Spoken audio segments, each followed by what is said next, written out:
बिस्मिल्लाहिर्रहमानिर्रहीम।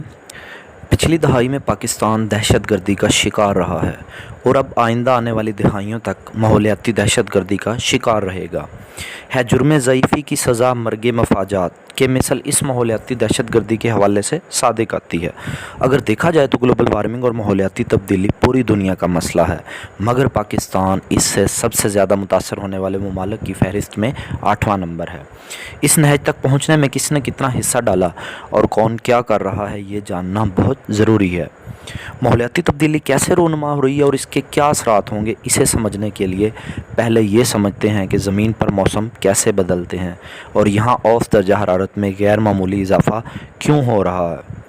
औसत दर्जा हरारत क्या होता है? ये ज़मीन के तमाम इलाकों, खुश्की, समंदर, पहाड़, रेगिस्तान, सब का दिन और रात का दर्जा हरारत मिलाकर हासिल किया जाता है।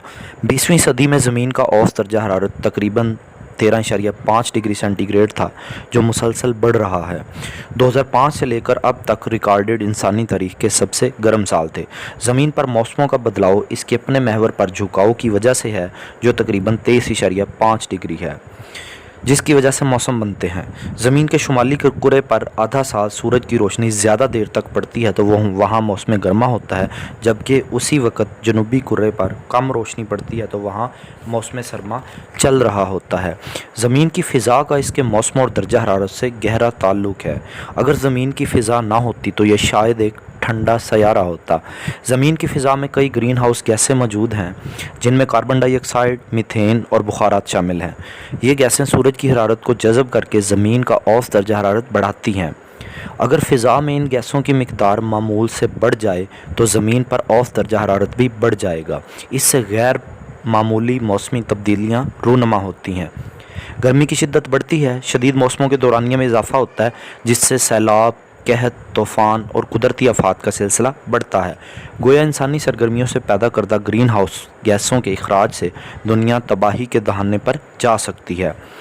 ऐसा ही कुछ आज से नहीं, 18वीं सदी ईस्वी से हो रहा है, जब इंसानों ने सनती तरक्की का आगाज़ किया।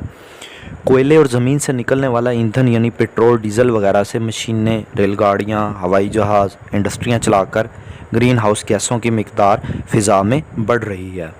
तरक्की याफ्ता ममालिक में सनती तरक्की और माहौल दुश्मन ईंधन के इस्तेमाल का आगाज़ सदियों पहले हुआ। इन इंसानी सरगर्मियों और अवामी रवैयों से ग्रीन हाउस गैसों का इखराज हुआ, जिनमें कार्बन डाइऑक्साइड, मीथेन और कई नुकसानदा सनती गैसें शामिल थीं। माहौलियाती कम्युनिटी में एक इस्तिलाह इस्तेमाल की जाती है जिसे कार्बन इमिशन कहते हैं। ये दरअसल एक पैमाना है जो ये बताता है कि कौन सा मुल्क हर साल कितनी ग्रीन हाउस गैसों का इखराज माहौल में करता है। ये इखराज मुख्तलिफ अवामिल पर मुनहसर है। मिसाल के तौर पर ज़राअत में होने वाली सरगर्मियाँ, गोश्त की पैदावार, ज़राए आमदोरफ्त, सनती पैदावार और लोगों का रहन सहन। जिस मुल्क की कार्बन इमिशन सबसे ज़्यादा हो, इसका मतलब है कि वो मुल्क माहौलियाती तब्दीली का सबसे बड़ा ज़िम्मेदार है।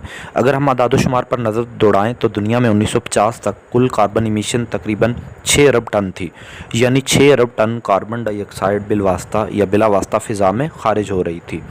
1990 में ये 4 गुना बढ़कर 22 अरब टन तक पहुँच गई और आज ये 35 अरब टन से भी तजावज़ कर गई है। 20वीं सदी के आगाज़ से वस्त तक दुनिया में सबसे ज़्यादा कार्बन इमिशन करने वाले ममालिक में अमेरिका, यूरोपीय यूनियन और रूस शामिल थे, जिनकी मजमूई इमिशन दुनिया की कुल इमिशन का 90% थी। फिर 1950 के बाद एशियाई ममालिक जैसा कि चीन, भारत, सऊदी अरब, इंडोनेशिया वगैरह में भी आबादी के बढ़ाव और सनती तरक्की से इन ममालिक ने भी कार्बन इमिशन में खातिर-ख्वाह हिस्सा डालना शुरू कर दिया। आज ये हाल है कि अमेरिका और यूरोपीय यूनियन दुनिया की कुल कार्बन इमिशन का 1/3 पैदा करते हैं, बाकी चीन, भारत और मशरक़ वस्ता के कई ममालिक के खाते में है। इस ज़मन में अगर हम ये देखें कि किस मुल्क का शहरी अपनी निजी, माशी और माशरती सरगर्मियों के बायस कार्बन इमिशन का कसूरवार है, तो हमें इस मुल्क की कुल कार्बन इमिशन को इसकी आबादी पर तकसीम करना होगा। इसे कार्बन इमिशन पर कैपिटा कहा जाता है। अगर हम ये तनासब देखें तो इनमें कई खलेजी ममालिक सर फहरिस्त हैं। मिसाल के तौर पर 2017 के अदाद शुमार ये बताते हैं कि कतर का एक फ़र्द साल में 50 टन कार्बन इमिशन पैदा करता है, जबकि कुवैत या मुत्तहिदा अरब इमारात का 25 टन। अगर नज़र दौड़ाई जाए तो भारत को छोड़कर कार्बन इमिशन फैलाने वाले तमाम ममालिक तरक्की याफ्ता हैं, जहाँ हर किसी को बेहतर से बेहतर सहूलतें मुयस्सर हैं। इन ममालिक के पास वसाइल की कमी नहीं बल्कि बेहतर वसाइल मौजूद हैं, लिहाजा ये ममालिक कुदरती आफात से निमटने के लिए ज़्यादा बेहतर हिकमत अमली और वसाइल को बरोए कार लाते हैं। جس سے بروقت جانی و مالی وسائل سے بچا جا سکتا ہے۔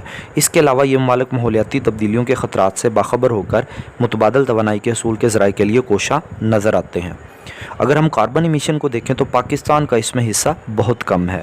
2020 کے اعداد و شمار کے مطابق پاکستان ہر سال تقریباً 202 کلو ٹن کاربن ایمیشن پیدا کرتا ہے، جو دنیا کی کل کاربن ایمیشن کا 0.6% سے بھی کم ہے۔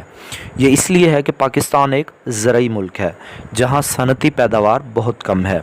بیشتر آبادی دیہی علاقوں میں رہتی ہے اور ذرائع آمد و رفت اور رہن سہن سادہ ہے، مگر پاکستان پھر بھی ماحولیاتی تبدیلی کا سب سے زیادہ متاثر ہونے والا ملک ہے، جس سے ہر سال آنے والا قحط، سیلابوں اور دیگر قدرتی آفات سے نبرد آزما رہتا ہے۔ اس تناظر میں ضرورت اس امر کی ہے کہ پاکستان اپنی خارجہ و داخلہ پالیسیوں کا محور ماحولیاتی تبدیلی اور اس کے ممکنہ اثرات کو رکھے، کیونکہ یہ مسئلہ معیشت اور یہاں بسنے والے افراد اور ان کی آئندہ نسلوں کی بقا کے لیے سب سے اہم ہے۔ داخلی پالیسیوں میں ماحولیات کا تحفظ، شجرکاری، عوام میں ماحول دوست عادتیں اور اطوار پھیلانے کی کوشش، بہتر قانون سازی اور ماحول دوست توانائی کے متبادل ڈھونڈنا شامل ہیں، جبکہ خارجی پالیسیوں میں دیگر ممالک کو 2016 میں ہونے والے عالمی ماحولیاتی معاہدے پیرس کلائمیٹ ایکارڈ پر عمل درآمد کو یقینی بنانے کے لیے دیگر ممالک کے ساتھ مل کر کام کرنے کی ضرورت ہے، جس کے تحت 2050 تک دنیا میں کاربن ایمیشن میں خاطر خواہ کمی اور اوسط درجہ حرارت کو 2 ڈگری سے زیادہ بڑھنے سے روکنا ہے۔ علاوہ ازیں ہمیں ماحولیاتی اثرات سے پیدا ہونے والے نقصانات کا ازالہ اور قدرتی آفات سے بہتر نمٹنے کے لیے مالی وسائل اور ٹیکنالوجی کے حصول پر بھی زور دینا چاہیے۔ دراصل یہ امداد نہیں بلکہ ہمارا حق ہوگا، کیونکہ اس معاملے میں پاکستان پر آنے والی ماحولیاتی تباہیوں کی وجہ انہی ترقی یافتہ ممالک سے پیدا ہونے والی کاربن ایمیشن ہے، جو ترقی یافتہ ممالک ہر سال خارج کر رہے ہیں، اور بھگت پاکستان اور دیگر افریقی اور ایشیائی ممالک کی غریب عوام رہی ہے، جو ہر سال قحط، سیلاب اور اس طرح کی صورتحال سے دوچار ہوتے ہیں۔